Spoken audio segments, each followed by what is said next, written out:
Letsego's first half numbers are out, 40% growth there, net loans and advances to 2.6 billion pula. A positive sign about the state of the micro-lending market over in Botswana. Which areas did we predominantly see this growth coming from? Thank you very much, Samantha. Basically, Letshego, as already mentioned, it did post a good set of interim results. Net advances are up 40% to BW 2.6 billion over the same period. This growth was mostly driven by Botswana, Namibia, and Mozambique, which started lending out at the beginning of the year. Now we're looking at, that geographic diversification. 39% of profit before tax now coming from outside of Botswana. That's up 10% versus the previous year. Really looking to grow its geographic diversification. Also looking to purchase a controlling stake in Micro Africa, entering then the Kenyan, South Sudanese, and Rwandan market. What do you make of its footprint outside of Botswana? Yes, the cost footprint outside Botswana is very commendable. Like you say, Botswana has been the biggest contributor to profit after tax, but we now see other jurisdictions coming on stream and actually taking over and contributing positively to the bottom line of the group. The group now issuing a cautionary concerns around the way in which they collect funds over in Botswana. Just explain what exactly the concerns are here, and will it have a material impact on profitability? Yes, the group has issued a cautionary announcement surrounding the way they collect. Usually the group has been in agreement or had a contractual agreement with the government of Botswana, whereby the installments or the serviceability of the loans has been deducted from source.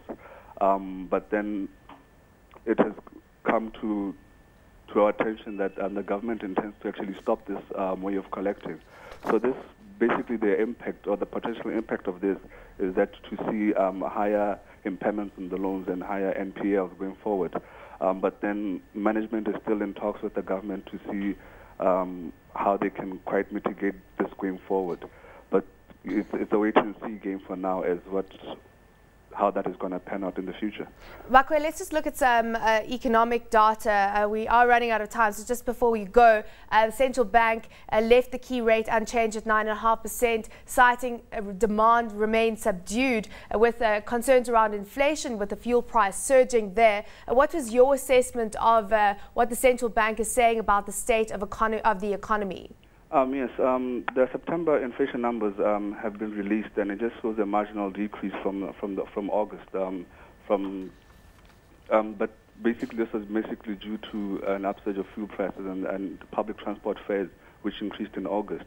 But yet again, the inflation still remains above the 3 to 6% target for the central bank. But the central bank is optimistic that during the second quarter of 2012, the inflation should come within this band. So currently, the monetary policy has left the bank rate unchanged at 9.5%, citing these factors just mentioned. Aobakwe, just before I let you go, you've got a buy rating on G4S, the security company, ABC and Barclays. Just run us through the rationale behind that strategic positioning there. Yeah, G4S has been continuously outperforming year on year. I think it's just the natural shift in terms of their customer base, with crime levels edging up in the country.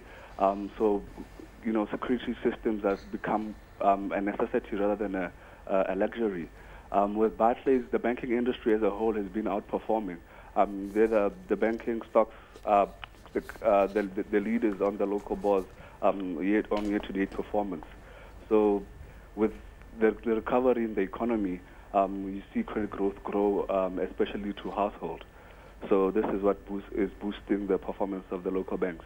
Thanks very much for that insight today, Aobakwe Mokgethi, research analyst from Capital Securities.